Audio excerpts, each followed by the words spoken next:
in the realm of metaphysical. I'm present, this war is spiritual. Lock and loaded, but not with the pistol. I hit it with the sage and a crystal. All right, thank you for tuning in to ConverStayShuns. I am your host, Devin Boyd, aka Lyrical Instrumentalist, and I have co-host here, Tia Boyd, aka Letitia,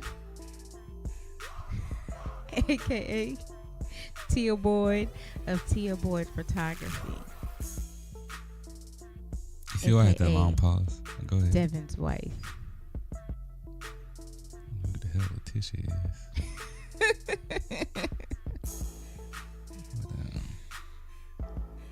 Yeah, so how's it been going? Letitia, Devin's wife, and all those. Well, this week for me has been phenomenal. I work for after school program, so currently this week is spring break. So I've been getting rest, been cleaning up, decluttering my space physically, and also decluttering like my computer and stuff like that from photography files, and just catching up on things in general, and finding some time to appreciate me.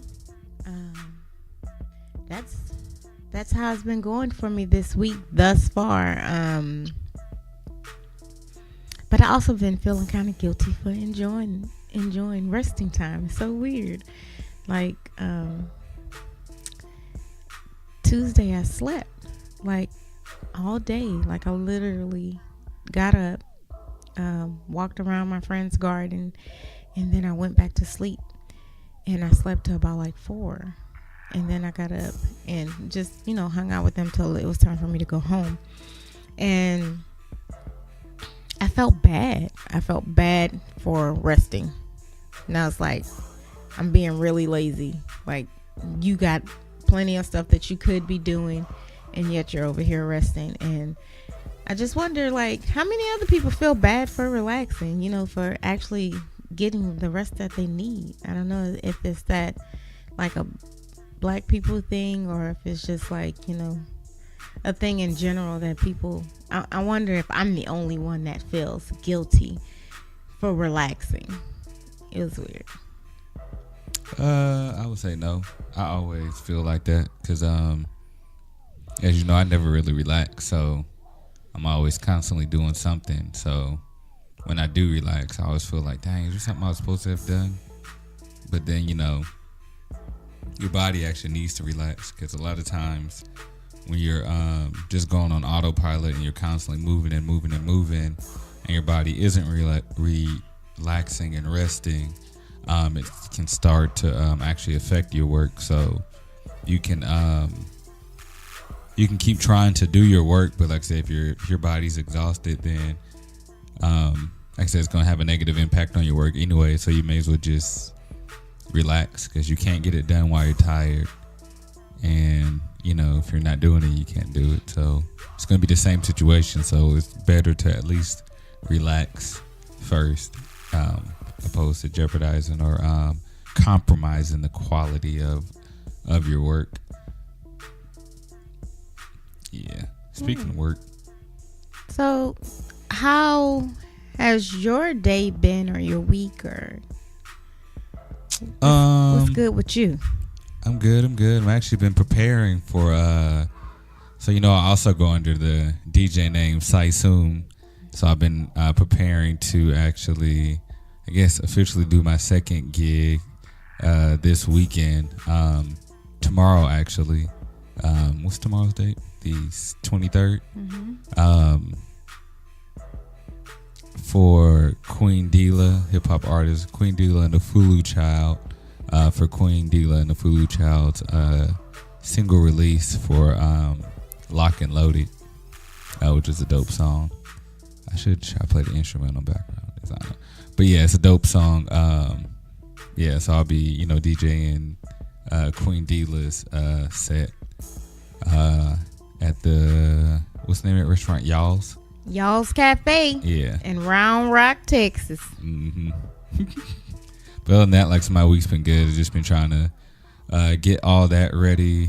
Of course, nervous as always, because I just get nervous at everything. I mean, nerves make you. I feel like it prepares you and make you like good at what you're about to do. Because I am super nervous every time I take on a new client. Every time I do a photo shoot, I get nervous, and it's not like I don't know what I'm about to do. I know exactly what I'm about to do. It's just those nerves get you going. I think Yeah, I can see that. Speaking of nerves, why do you laugh? Because you already know it's going to probably say something that had nothing to do with nerves. Exactly. It doesn't matter. I mean, I've been with you for 12 years now. I know that anytime you say speaking of, and it's never related to whatever it is. I mean, what I was going to say kind of was, it just wasn't really a good segue into all of that. Because you're talking about, like I said, work. It's cool that you get to work with, I know previously, a while ago, last time you were on the show, I think, or the time before last, that we talked about how you were able to actually leave your standard 9 to 5, I guess, as we'll call it. And even though you're still not fully 100% necessarily working for yourself, but you're still kind of doing both. You're still working in your field, which is really good. Again, I'm trying to get like you here soon when I grow up. But it's just interesting that the whole like work process, right? Mm-hmm. So I was thinking about like just some of the hoops and stuff you have to jump through just to even get jobs, just starting from just the application process, and then when you even get go through the application, then the interview. It's just a lot of work to actually work, and then work to stay working. Like even with you, not even considering your current job, but like with past jobs, what is your like experience just the whole filling out applications? Kind of me, I hate filling out applications because I feel like I really should just be able to just submit my resume, and they look over my resume, and if they like me, then interview me, and that should be it. Yeah, I feel the same way, but I also feel like they send you through a lot of unnecessary. My experiences with most jobs, I'm not going to say all jobs, but my experiences with most jobs is that, first of all, you go online and you fill out an application, and they ask you to upload your resume. So you upload your resume. Then they ask you to fill out an application, and then they ask you everything that's on the resume. I don't understand why I have to fill out this application and also give you my resume. Like, my resume should be sufficient in telling you what I'm capable of doing. So you follow directions. So you fill out the application, which I feel like is you just doing double the work. Right, it gets repetitive. 'Cause right. Then you I fill out like questionnaires and all that kind of stuff too. Right. So then you do all that, and you get to the interview, and then they want you to tell you about themselves. And no, they don't want to know anything personal about you. Got like 5 kids, and you've been married for 15 years, and you've been the pastor at your church for this, and baseball coach for your kids. They don't want to know all of that. They want to know everything that's on the resume. I don't understand why you can't read. Like, I don't get that. Like, yeah, it was like, what was the point of me even submitting the resume so you can have it on file? Because then they're like, yeah, we looked over your resume, but in the past 5 years, where have you, especially like when you say you're filling out applications and stuff online, like you'll submit your resume, and sometimes some applications will auto-populate whatever you put on your resume, which is cool. So they have the physical resume in their system, and then they have the whatever you have to type, but then you still have to go in and fill out and again, like you're saying, repeat everything that's on the resume. It's like, well, what was the point of that? And then, like you said, I hate then you go in and you get the interview, and they're still asking you for that kind of stuff. Like I said, it's all redundant.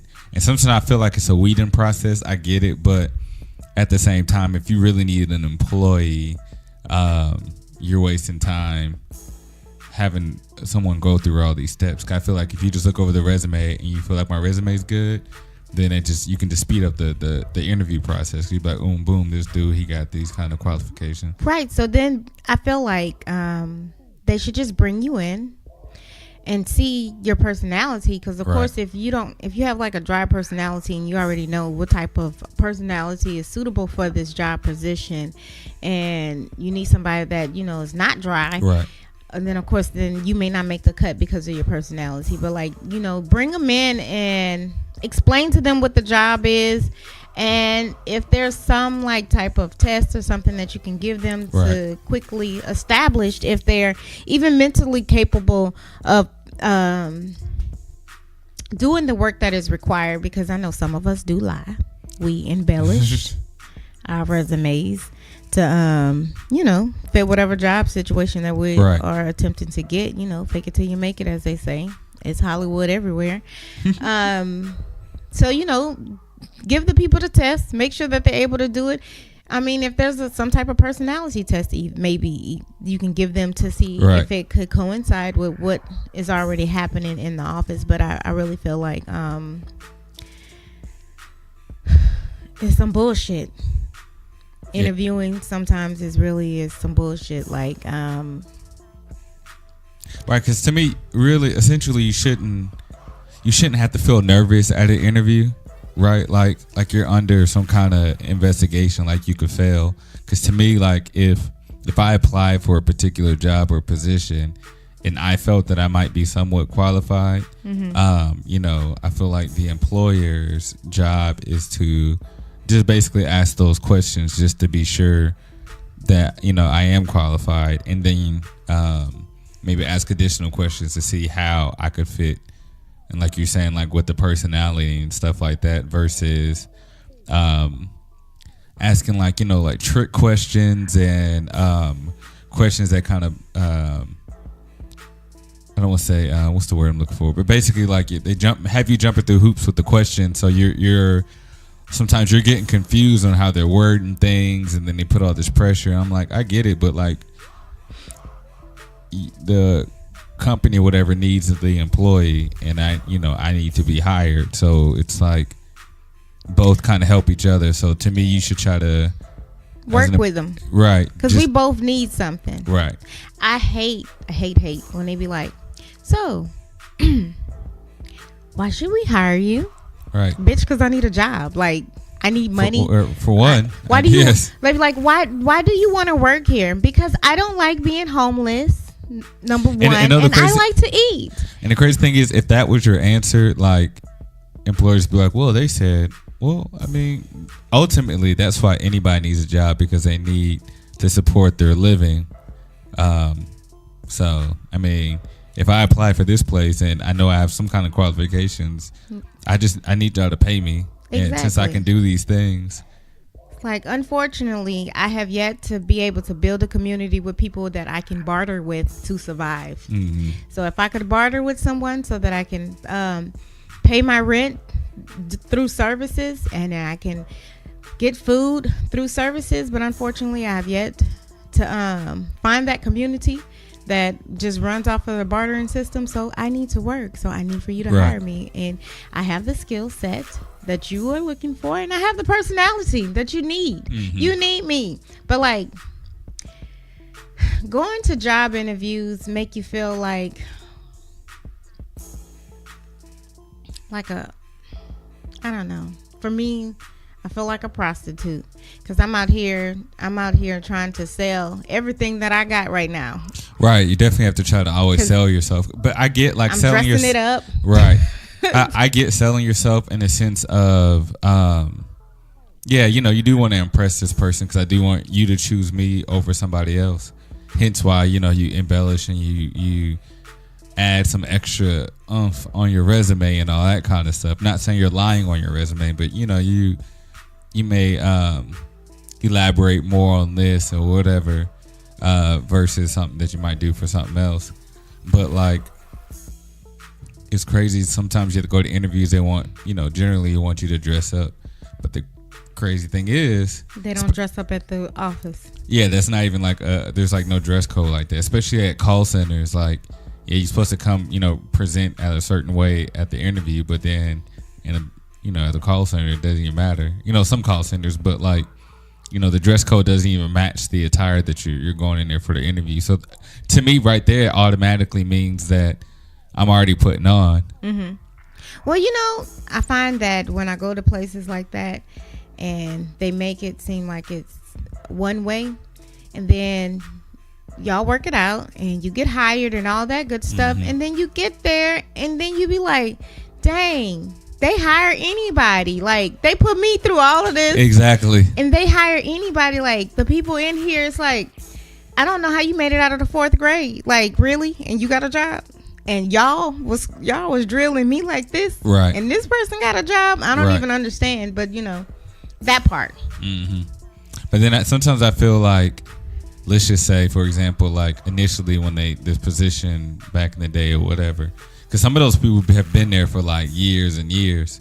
So I feel like, sometimes they're trying to bring on new blood to try to change all of that. So I can understand that too. But at the same time, if you're having issues with certain people, you need to get rid of them. I remember when I worked for this company, and like during our training classes, they were saying, do stuff like this, and this, and this. When you get out to the floor, you'll probably hear some people, they do stuff a different way, but basically don't follow those methods. Do, how we say to do it in this training class, because these are the real correct ways to do it. So while they were saying that, I'm like, so you're basically saying there's people on the floor that aren't doing it correctly or the way that you want them to do it. And they also said that how those people have been there for a long time. Okay, so they're doing it wrong and you know it, yet you still keep them around. But basically, if I go out there after you just told me to do it this way, and I do it the same way the people who've been doing it wrong have been doing it, I'm in a position where I can, get fired or whatever. But at the same time, these tenure people aren't doing it the correct way either, but you're going to come after me. So it's like, well, get rid of these people so you can hire some people to do it. But it's like, I didn't get that. And that changes my morale, because at this particular company, after years of working there, we have like, your performance stuff. And then like, certain areas of my performance, they'd be looking at like, hey, why is this, this? I'm like, well, I was like, because the way that this, I keep trying to avoid using certain words that could be specific to the company I work for.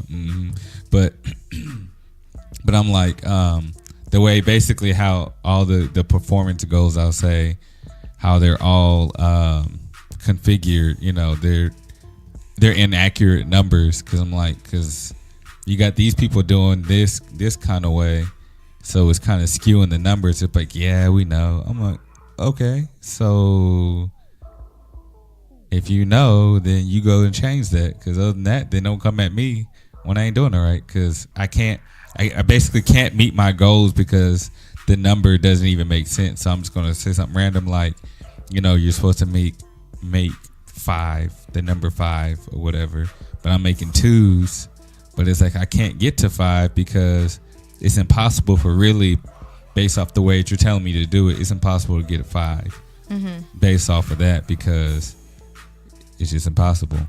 So I'm like, but y'all know, but y'all still want me to follow it. Okay, it makes no sense. Right.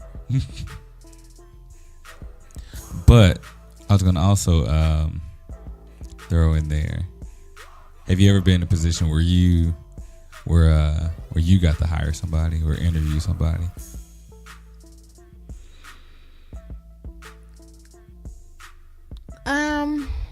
I did, but it was never that often. And the one time or the few times that I was required to do it, like I said, I like to say that I've worked for in the past for some dysfunctional companies. They operate like a dysfunctional family. Yeah.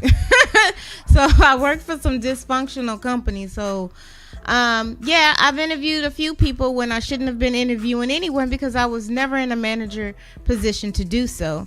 And on top of that, being thrown into interviewing someone, I didn't even know I was interviewing them till that day. So therefore, I didn't even know like how to prepare for it, right? For that. And so I just know that they would be getting hired to do something like similar to what I did. So I would ask them questions about the job that they would be required to execute, like what they were being hired for. So I would ask them, questions based off of what I normally do on a daily basis in that position. You had no like template or nothing? No, not really. Google. Yeah. So it was some bullshit. I'm sure that I was not the best person to interview them. I was not prepared, and honestly, if it wasn't for somebody else being there, I probably would have told them to run for the hills. You don't want this job. Right. I had to, I'll say the name of this company because it's a big company. Even though the other companies I work for are big companies too, but I feel like saying this one's different because it's like, anyways. And I can't get hired anymore there. So I used to work for Walmart way, way back in the day. When I started there, I was a cashier. Let me back up a little bit. I think this is a funny story, but important. I used to work for UPS. I think UPS was like my first job. Like my first job, like, I guess you could say quote unquote real job. Because I've always, like, when I was younger, I did like graphic design for like people and stuff like that. So I made a little side money and here and there. Like, when I was in high school and stuff. So I made a little bit of your change. First job that you had to report to the government. Right. Exactly. Where your Social Security was needed. Yeah, exactly. Was UPS, and I think I was only there for, I don't know, a few months, maybe 4 or 5 months, I don't know. But when they hired me, they were like, in the interview, they were, asking everybody, like, basically, do you plan on staying here for a year and all this kind of stuff? And it was crazy because they were like really only stressing at least a year. So I guess after a year, the company has made their money back for the training. I don't really know. So, of course, everybody's going to say yeah. But I'm like, whatever. Whenever something else comes better along, that's what I'm doing. So, I worked for UPS for however long I was working there. And then, so I feel like this happens to me with all my jobs now I think about it. So I felt like I was doing extra work. So like I was considered a loader. So I'm the person like when I'm loading stuff onto the truck. So I had this little scanner thing. I scanned into the trailer, and then I'll scan the packages that come in there, and I have to stack up all the boxes. But there was another trailer right next to it, so like another truck. So I had to work both of them. So in order to go to the other one, I had to scan out of my truck and then go to the next one and then scan into that one and scan packages. So I'm like, dang, like why am I working 2 trucks? And it was like, well, the workload that you're doing equates to one person's truck. I was like, oh, okay. But then every so often, like at least I think I was part-time there, but I think I still worked like 5 days a week. But at least like 3 days out of the week, it was either 2 or 3 days out of the week, I would always be getting help because they have to come help. Like, dang, he's usually not this busy. Oh, so what you're saying is right now I'm doing a workload for 2 people. So, and after a while I was having like dreams of boxes and stuff. I'm like, I gotta get out of here. So like I think I actually put in a week notice because then I found out Walmart was hiring. And like it was like a new store, and like so I was gonna be like, one of the first employees there, I guess. But it was a new store that was opening. I was like, cool, like and I can't remember how much I was making at UPS, but I think working at Walmart was going to be 10 cents less. And I was like, and the distance I was driving, like, you made that 10 cents back. I made more than the 10 cents back. But right. And like this was going to be full time, I think, too. So I'm like, shoot, why not? That's easier, more money, and closer. I'm like, shit, yeah. So I took that. So I worked there. I'm giving away a whole bunch of history. I feel like this has been going on for too long. This your interview. Right. Give me your work history. Right. This is exactly how it goes. So yeah, but then like after, okay, so I'm working at Walmart. And I worked there for like, I don't know, 3 or 4 years. And I came up in their little ranks fast. I started as a cashier. Then I was what they call it, the CSS or CSMs or whatever. So, you know, like the cashier supervisors at the front, the people, I know back in the day they had red vest on or something. I don't know what they do now. Mm-hmm. But yeah, so I did all that. So again, I got overworked at UPS. Mm-hmm. And then so I put in my week notice, and then my 2 managers pulled me off the trailers and was like, basically, I thought you said you was gonna stay here for a year. I was like, well, yeah, you know, whatever. Like, I got a better job somewhere else, whatever. Well, we think you just want to go home now. I was like, yeah. I almost wanted to jump for joy then, but you know, I just fell some paperwork, so I'm like, yeah, I'll go home now. So basically, I guess technically, did I get fired? You had already quit, so no, you did not get fired, but they didn't allow you to work your 2 weeks. Oh, okay. Well, but Texas is an at-will state, so you can leave whenever you wanted to. You didn't really have to put in a 2 weeks. That's courtesy. Right. I tell people. Well, I didn't. I put in a week. Oh well, still that was courtesy to put in a week. Mm-hmm. So then when I worked at Walmart, mm-hmm. I had my fun at Walmart for a little bit. After a while, like being a CSM, it seems like, again, I'm doing a whole bunch of work. Like, as everybody knows, when you go to Walmart, it'd be like 7 cashiers or less.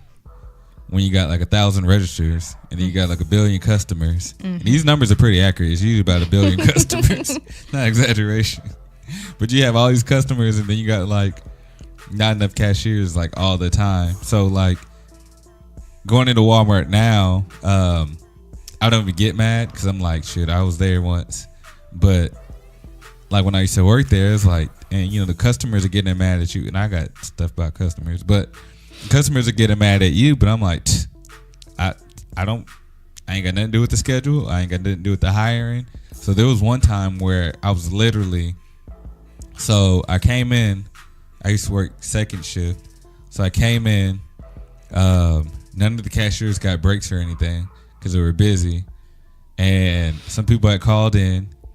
People had called in on top of the schedule already not having enough people. Mm-hmm. So really, we had like... Y'all triple short. Right. And we had no cart pushers. Somehow, they were all scheduled off at this time for the rest of the day. So I called management like, hey, like... we need some help. We drowning. Yeah, I was like, we need help up here. Like, we don't have that many cashiers. We have no cart pushers. Right now, there's only 2 supervisors, and the other one that was here, she got to go to lunch. Cause I think she actually was a morning cashier. Mm-hmm. So she a morning supervisor who had also been kind of short. So it was like, hey, like she gotta go to lunch. She been, over her time because after a while you get locked out of the system and you can't do anything. So she went to lunch, and then all the cashiers are like now super behind. So I started sending people to lunch, and I jumped on the register. And since we had no cart pushers, I was literally working the register, sending people to break, and going out there pushing carts. So I had the little Palm Pilot thing, and I was like I was doing everything. I literally was doing 3 jobs at once. And then I was helping people at customer service desk. Like from that day, I should have just got a raise immediately. Mm-hmm. But I didn't. So then, I called for help. No one came. When the store manager gets there, I'm like, I hear her coming on the radio like, hey, what's going on? I'm like, we don't have anybody. And then that's when all the managers was like, hey, hey, Devin, what's going on? Like, no, it's too late. I was like, well, I need help. And then I turned the radio off. Because now they're like, they're trying to help. But I turned the radio off, like, y'all need to come up here. We're not about to have this conversation. And at the moment, I'm checking out a customer. Like, I ain't got time for this. I said all to say, they fired me. Not then. So it was like some kind of money order scam going around or whatever. But which they knew about and did not. Right. They did not prep or pass on the information to be aware of this type of scam. So they knew about this money scam that was going on, but they somewhere dropped the ball and did not disclose that information to the oncoming shift. No. And then he got caught up in it. Yeah. And it was unfortunate for me, but I guess fortunate for my coworkers that were on my shift that I got caught and they didn't caught up in it. And it was crazy because it was like I was on the phone with somebody for like 30 minutes. It was like perfect. They had it super planned out or whatever. I ain't gonna go too deep into that story, but yeah, there was like some kind of scam going around. And literally right after I got the phone with the scammer, the girl who was up there at customer service, she said, there's a money order scam going around. I was like, are you fucking serious? And she was like, yeah. I was like, I guess I'll be fired tomorrow. Sure enough, I was. So it was like, you do all that hard work for companies that don't particularly care for you. And then I just get let go that easily. Yeah. Like, honestly, I feel like we all should try to do something that makes you feel good on a daily basis as far as working. Try to find a job that makes you feel good, because I feel like I've been in at least 3 or 4 jobs in my life where it felt like an abusive relationship.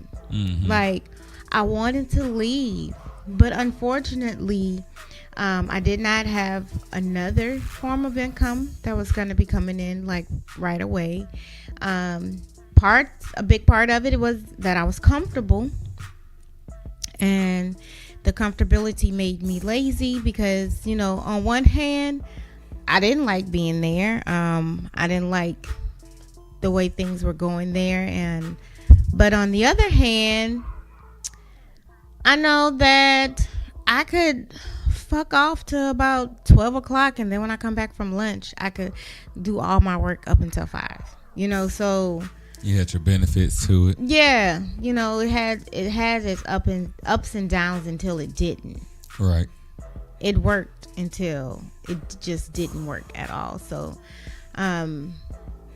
yeah. How much abuse from a job is enough abuse, Right. Like I say, even working at Walmart, it was like, dang, like, and know what most of my abuse came from just even working in the retail world. It wasn't even as much from the managers themselves or the job itself per se, but it was the customers. Like, so, like I said, working like retail, any kind of retail job. So I've worked at like Walmart, Starbucks. I worked at some computer stores and, stuff like that where it's like, heavily customer facing. So you had direct contact with the customer, like face to face, and then you've also done lots of jobs where you had indirect like call center jobs. Yeah. So either over the phone, via chat, or email, or things such as that nature. Which I'll take phone call centers any day versus in person. But there's pluses and minuses to both. Because in person, like, you can kind of say what you shouldn't, but like. It's gonna be my word against yours versus at the call center it could be recorded, so they can pull it back up. You could get away with stuff. But I talked to some people crazy in their face because, I just kind of take on the attitude that they were giving me at that time.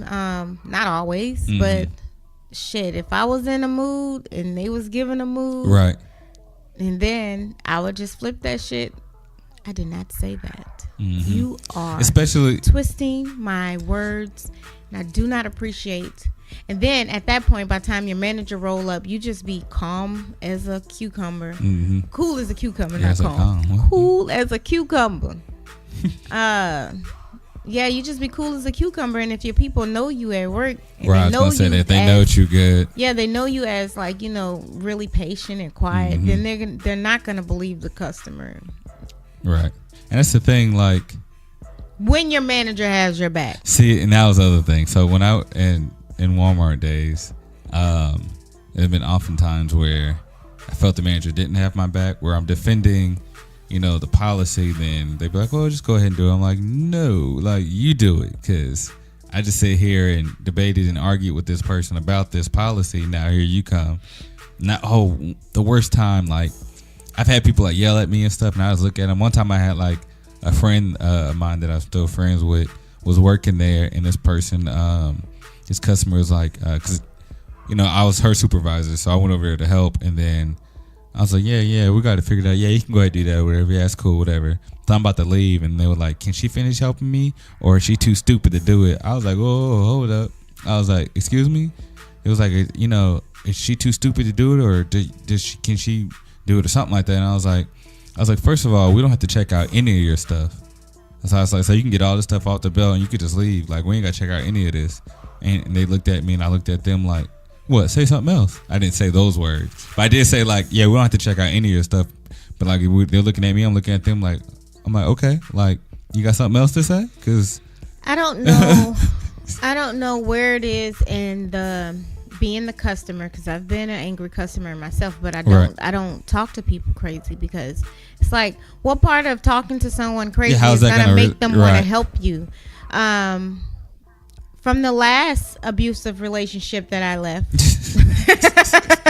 my last job that I was over there for 2 years, and like customers used to call and talk to me all kind of crazy on the phone, and like, fortunately for me, like, my management kind of backed me up a little bit sometimes. And so they would be talking real, like, off the wall, like, just real ugly. And I'd be like, well, sir, right, sir, well, I do apologize. I would love to help you with that, but like, do you feel that speaking to me in this manner is going to make me want to help you any more than what, I'm accomplishing right now? Right. And I am trying to help you if you would let me speak, and so they never want to let you speak. They just want to overtalk you and complain the whole time. And there's been a few times people were yelling through the phone at me. Straining their vocal cords. I politely hang up. And then I answer the phone again, and I give the whole little spiel that you give when you answer the phone. Right. And then I'll be like, are you ready to speak to me in a normal tone? Right, exactly. Like, I would love to help you. Let me speak to your manager. Unfortunately, my manager is not available at this time. Now, you can call back in about 3 hours and hope to speak to someone. But that's still going to delay your services.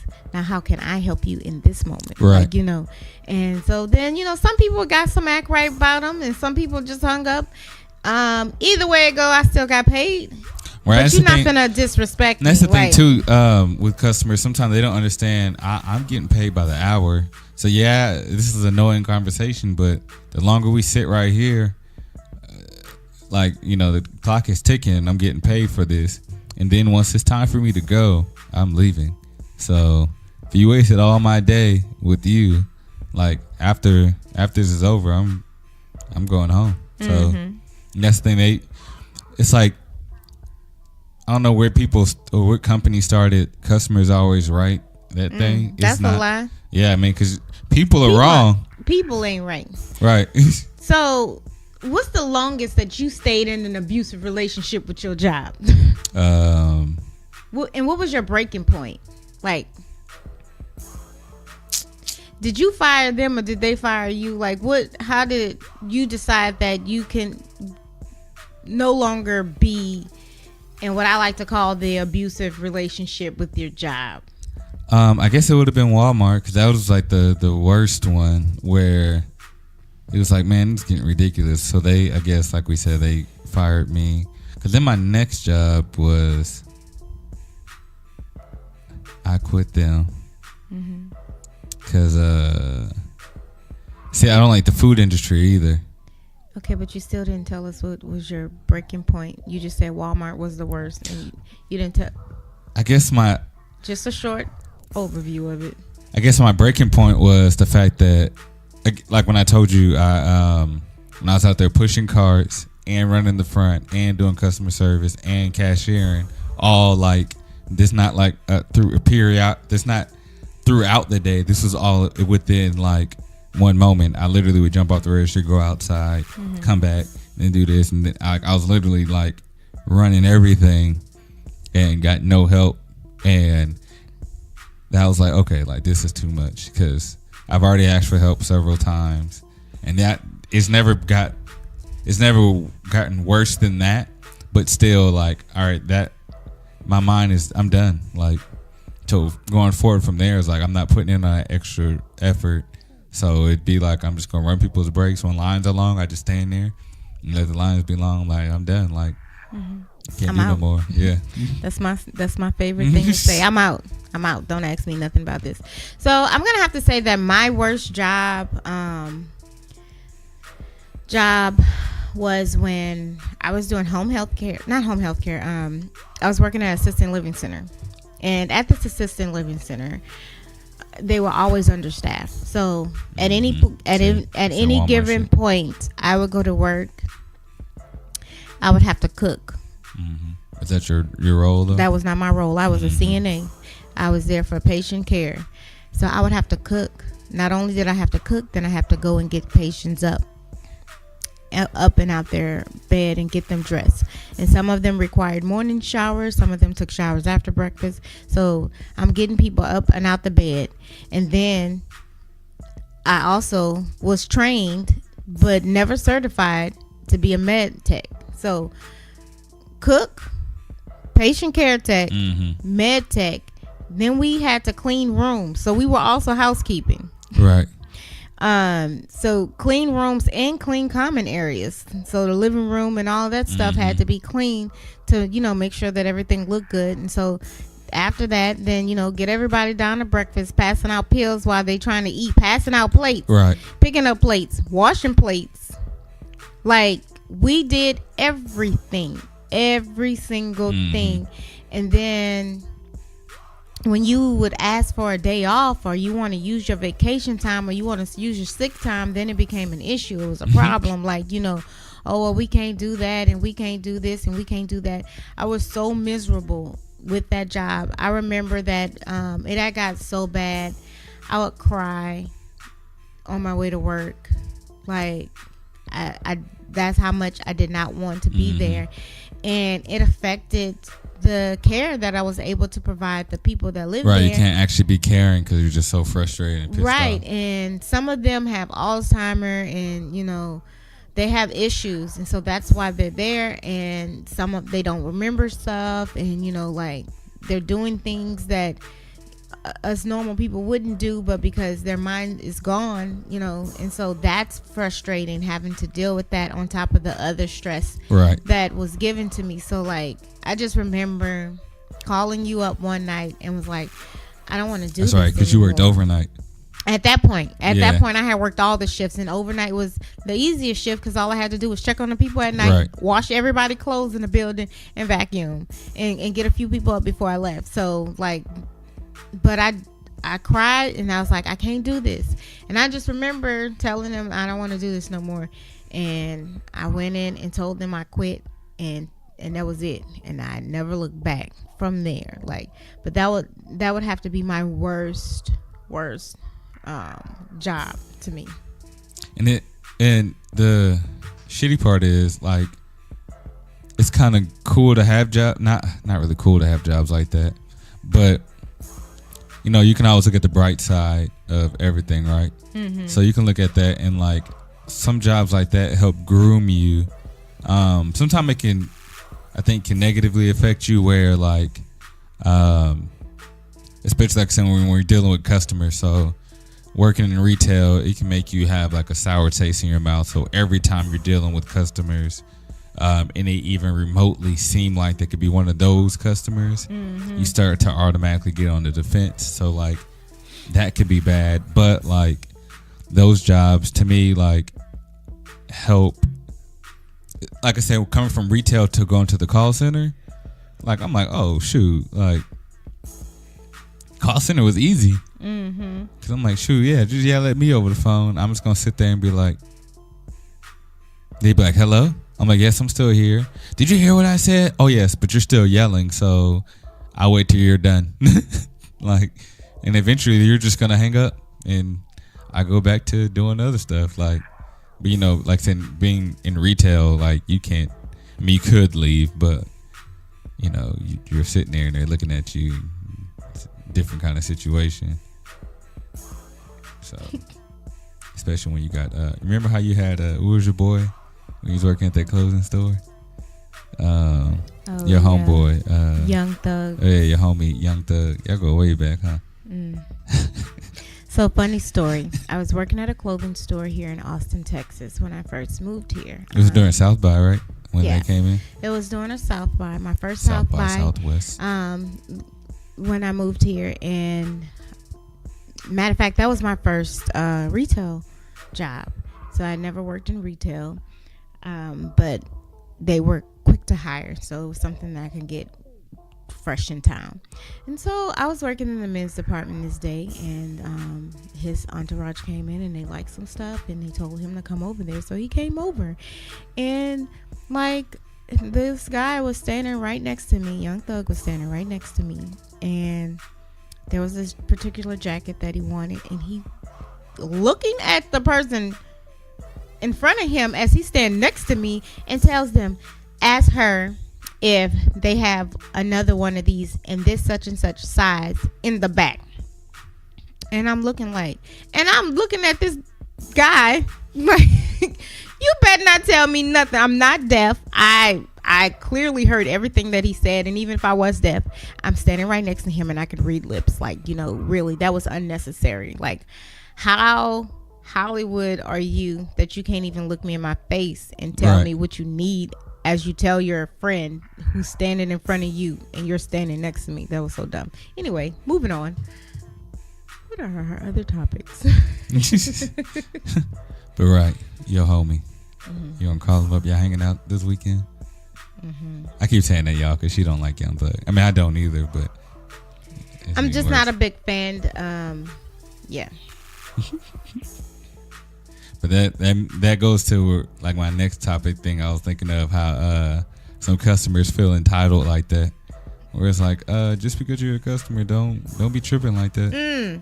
The ones that be like, you wouldn't have a job if I didn't come here. Right. I supply you with the paycheck. Actually, the store does. I understand that y'all are consumers and you have to consume in order for me to have a job. But you ain't gotta act like that. Right. And like you said, my paycheck doesn't revolve around you individually. Yeah, a bunch of people like you maybe, but not you specifically. Like, I'm gonna stop shopping with y'all. Right. I'm not your personal like salesperson, and that's not I how don't it is. Work for you personally. Yeah, I don't understand the rudeness that people project. I understand that we're all human. Right. I understand that we all go through things.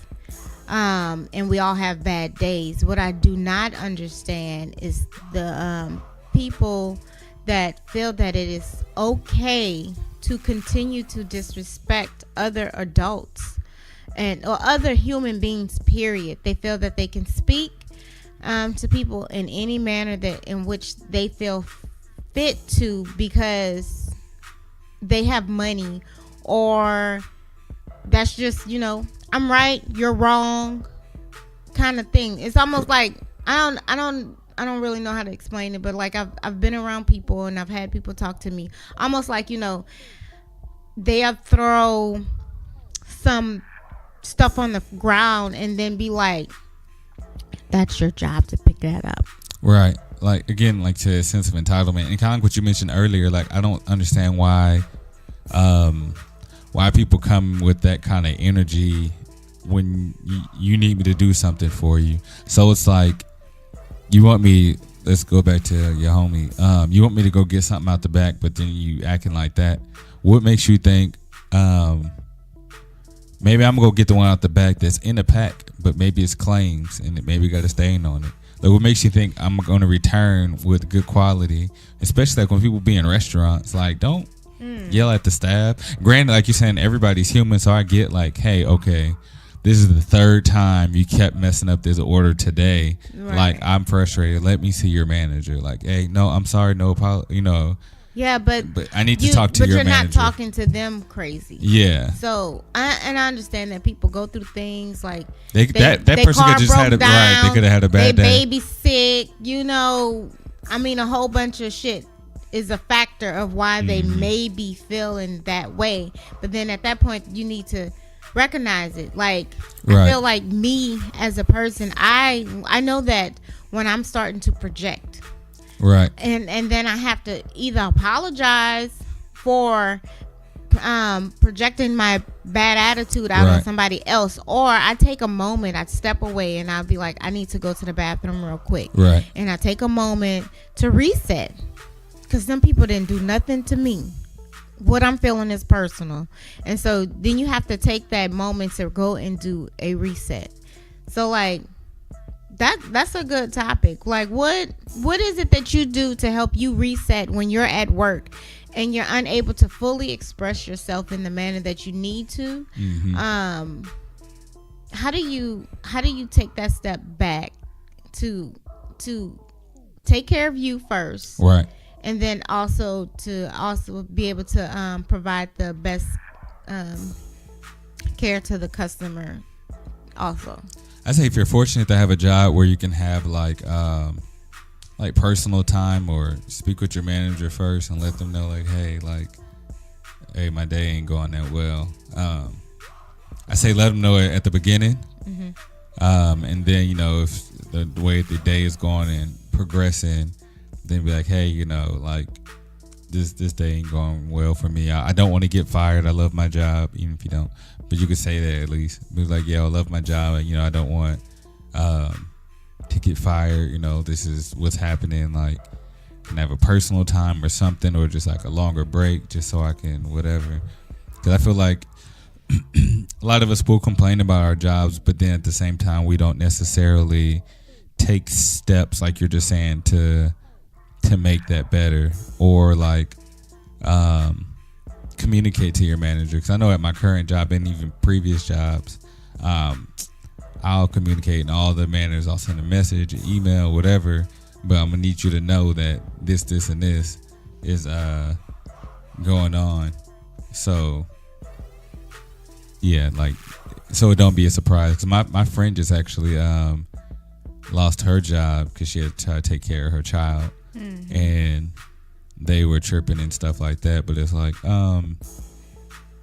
my child is sick, and I took proper procedures and taken off, and yeah, that's hard. It's hard being a mom. I'm not saying that it's not hard being a dad too, but it's like hard being a mom and having a job at times, because the people that you work for, even if there are other mothers, they act like they don't have an understanding at times. Like, like they can't understand why you can't make it to work. Well, my child is sick. Like, I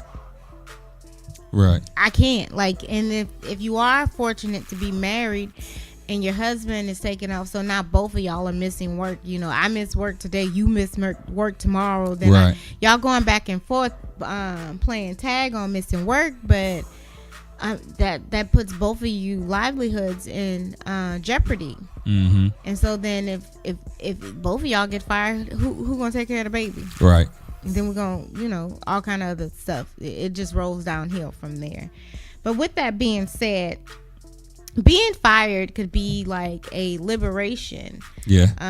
So on one hand, yeah, you don't know where your income is going to come from now, but it also gives you opportunity to pursue your dreams. So like, if you could liberate yourself today, what would be your foundation, or what would be I'm not gonna say your dream job, because I just read this meme that was like, what is your dream job? And it was like, in my dream I don't work. Right. So what are you passionate about? Like, if today was the day for you to just do what you want to do for the rest of your life to make your funds, what would that be? Well, definitely, of course, want this podcast to really jump off and be booming and get more topics and people and guests, and get more followers on here so I can generate money from it, because I can get it monetized, basically, where the more subscribers and listeners and what's the other word that they always commonly say on different podcasts, I can't remember the name of the word, but basically Patreon. Patrons, Patrons. Get some more of those, get some of those patrons, some of those patrons, and that way I can get better equipment and spread the word, and like I said, travel to get more people to tune into it so we can have these conversations. But like my foundation is audio of all kinds, so recording music, producing music, mixing and mastering music, composing music, all that. So that would be my liberation, because music is universal, so letting people be able to bask in the vibrations of music is what I want. Cool. Mm-hmm. For me, it would be to be able to I'm not gonna even say be wealthy. I would just like to, not just like to, but be able to sustain myself strictly through photography and through selling my art and through liberating and healing women. Well, not just women, liberating and healing all people who I have the privilege of shooting and the privilege of working with. So for me, my dreams are to continue to shoot to my best capabilities, to continue to create art, to never stop creating. That was one of the reasons why me and my last situation, aka my abusive relationship with my last job, that's why we had to break up, because one day one day I woke up and I realized it's been 4 months since I created any type of art. Like, it had been 4 months and I had not had one concept or idea, which is the same word, to for any type of photo shoot. And I was stagnant, and mosquitoes had started to lay eggs on my water. So I was like, it's time for me to go, because literally they are sucking the life out of me. So yeah, my liberation would be to continue to heal myself and others through the lens, and to create beautiful art, and to have my artwork on people's walls. Like, I want my artwork to be seen. Yeah, it would be nice. So like, the more museums that I can get into, the more art exhibits that I can have, the more markets that I can sell my things at, the more exposure that I can receive nationwide, worldwide. That's what I want. Yeah, it'd be dope. Mm-hmm. And it's Tintin. Oh, what? You something you said, and I was like, yeah. Like, I wouldn't even be greedy with it, right? I wouldn't even mind being able to live the same way I'm living now. Of course, you'd want to live better and greater and all that kind of stuff, but I wouldn't even mind living the same way I'm living now if I'm just doing, that full time. I'd be satisfied with that, because I still get to do, if I can do what I like doing and still, generate the same lifestyle. Exactly. I'd be satisfied with that and have no issues and complaints with it. Because at least at that point, because I feel like if you have to struggle, once you become sustainable doing something that you love, that and that's for you, then that's right. That's liberation for me. Because like I said, I don't even mind. It's one thing if you're struggling and you're working for someone else, and then you have all these struggles. So it's like, dang, and I can't do it that makes it more miserable when you're struggling and you're doing something that you don't want to do. Right. And like, you're working for somebody else, and you're working hard for these people, and you're not appreciated, so it's like, I could work this hard for myself. And that's the thing. Exactly. You can put in that same amount of energy, but it's like, you can't do it with both. You can't put the same amount of energy into both, because it just, you can't. It's draining. It is draining, right? Especially when you work somewhere that you don't want to be. So like that, the quality is going to get compromised on somewhere. So, and it's hard to try to juggle that kind of thing. Two worlds. Yeah. But I will say, like I kind of mentioned earlier, like any past job I had, I wouldn't say I even regret them. I feel like I've learned something from all of them. And I think like anybody who's trying to start their own business and become an entrepreneur, it's good to have worked at different like little companies. It didn't have to be a big company. If you just worked at like, little retail stores or fast food industry, I think it's good to have like those kind of jobs to help groom you as a business person. I met somebody recently, which I don't think they've ever worked in that kind of industry. And they kind of fortunately, they have their own like business, but you can kind of tell like they haven't had to deal with those different kinds of things, right? So it's almost like I almost feel like this person has their business and they've grown up feeling entitled. So their business is doing successful, but because they didn't have like work experience. Yeah, that work experience and, knowing how to deal with different kinds of customers and on different levels and different situations. They're only looking at it from one perspective all the time. And I think like that could hurt their business when dealing with somebody who might be upset or employees and all that. So I'm like, I get kind of where they were coming from, but then it's like you're about to become the big corporation that you don't want to work for, and why other people don't want to work for that company if you don't, So like working at these different companies, originally I used to hate like when they have us doing like certain little trainings and different things like that, but I get why they do it, because it's like that helps build that like core of the company and kind of build a stronger foundation. So I feel like any kind of business owner should take those things into consideration, whether even if they don't work for a corporation, but like they should research that kind of stuff to like try to build their foundation strong. Because I get not wanting to have to deal with customers. So have you ever had somebody, I know you have, but I just want to say it on the air, have you ever had somebody just like regular customers, if you worked at a corporation or whatever, try to tell you or negotiate your pricing or So not at a store or not at a retail store. And I mean, well, yeah, if something has a spot on it or something at a retail store, yeah, that people do attempt to negotiate things. But I have run into this more so as my own personal business. I do photography, as mentioned. And I tell people, they be like, so what's your rates? Oh, it's going to be this, and this is what you'll get. This is what I'll do. This is how much time you got. Blase will do. Cool. Sounds good. I don't want 8 pictures. I just want 2. How much is that? You still getting the same amount of time. Like, oh, well, I don't need a whole hour. I just need like 30 minutes. That's not what I offer. So I told you what my prices are. Now, granted, you saying you only need 30 minutes. We go out there, you got a whole hour to shoot with me. If you only use 30 minutes and you leave, fine.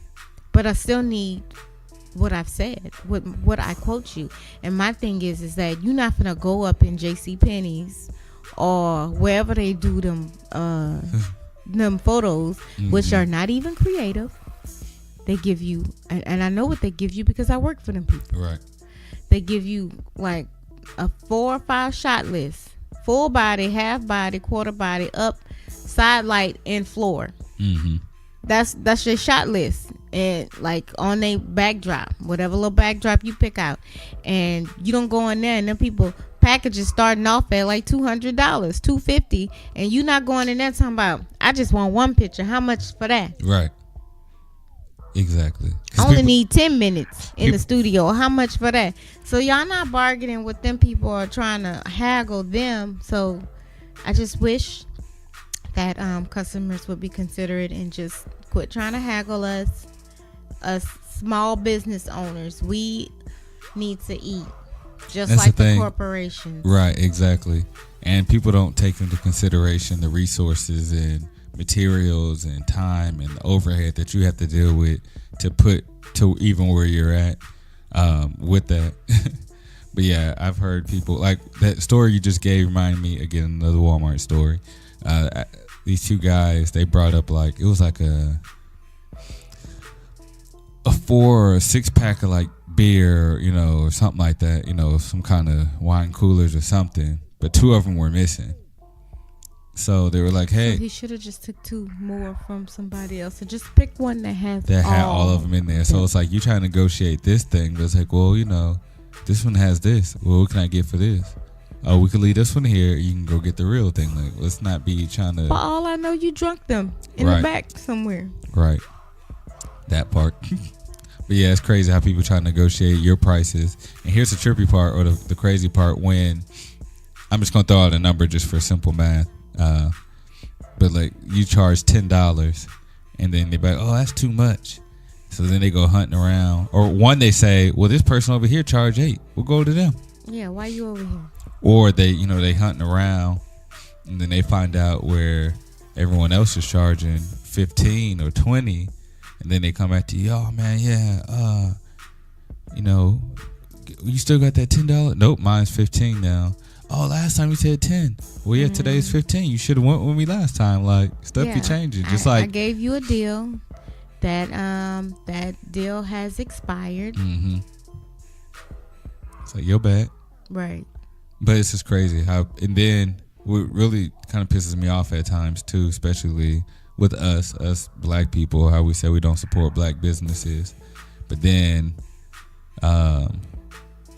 like when we provide our price, you're like, oh, that's too high.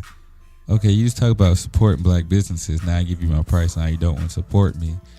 But the trip side is that we are selling or doing products and doing things in the same manner that others are. Uh-huh.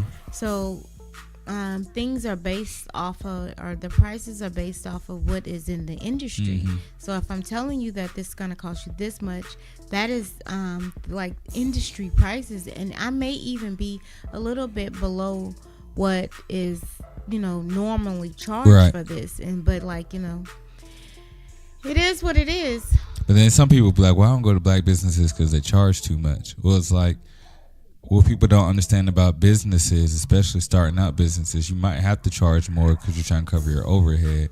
And it depends on what the industry is. Some people can charge less because they have actually built up a rapport with companies who may actually provide lesser quality products in what you're getting. So I think about like what t-shirts and clothing like that. I remember I started or was trying to do a t-shirt business with somebody, and we're looking at different like t-shirt companies and that who can do like silk screening or whatever. And like you'd find different t-shirt brands and like companies and all that, and some would be more expensive than others, but then once you kind of look at it, it's like where the shirt's coming from, the quality of it and all that. So yeah, this over here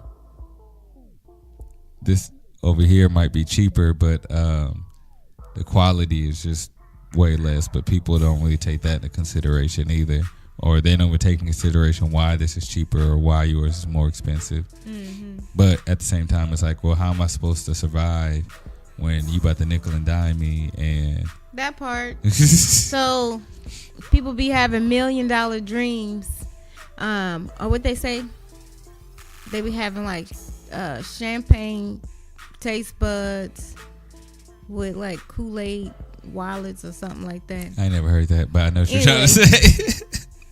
They be wanting the world. They be wanting the world and everything for 25 cents. Right. Like this ain't 1918 or something. It's like $1 million on a $2 budget. Exactly. Like y'all want me to give you everything, fulfill all my fantasies and dreams.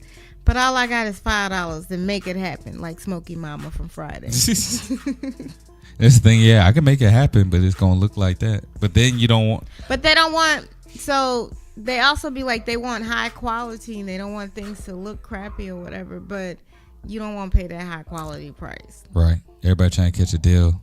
And you know what I realized with my career too? I made a whole bunch of like negotiation and deals like that with people, and then in the end of it, it's like, dang, you know, where my money at in the end of all this. Mm-hmm. And a funny story, during South by this year, 2019, I ran into some people at some guy at a venue, and he said, yeah, man, what do you do? I was like, yeah, you know, I produce music, DJ, this and that, whatever. He said, yeah, man, you know, I'm part of this record label, you know, we about to, you know, do this and have this so-and-so and this. Basically saying how, you know, they about to have, talking about their clout and this kind of stuff and resources they about to have, whatever. He's like, yeah, man, you know, send me some beats, man, and then like da-da-da, this, that. I'm like, first of all, you said send you some beats. For free. He's like, yeah, because, you know, we can get some of my artists on them, and then from there, you know, everybody blow up and all that. But no. Wait, why he feel like he's doing you a favor? Right. And you didn't even bother to check my pedigree. Right. And I ain't even checked your pedigree. Like, I don't know what you do. I looked at your social media, and no, you need, first of all, give me a business card. Mm-hmm. Like, if you got clout like that, if you ain't got no business card, which, I mean, that don't mean nothing, but like, you talking about this clout that you got. Two, like, I'm not about to just send you no beat. Like, we ain't got no contract. Beats cost money. Right. That's time, resources.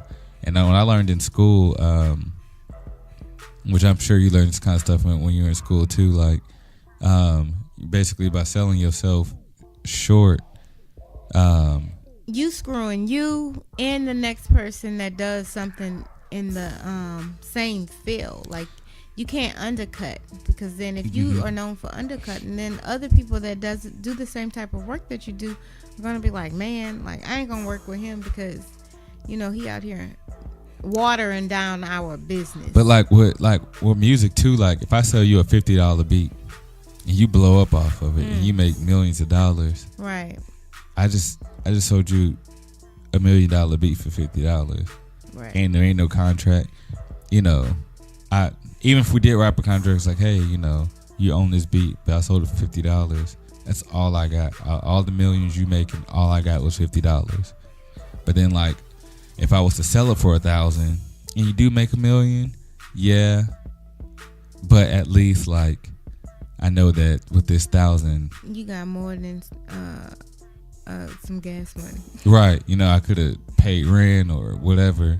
Could have bought some more equipment, could have invested in and got some more beats and stuff or whatever. But yeah, it's like, don't sell yourself short.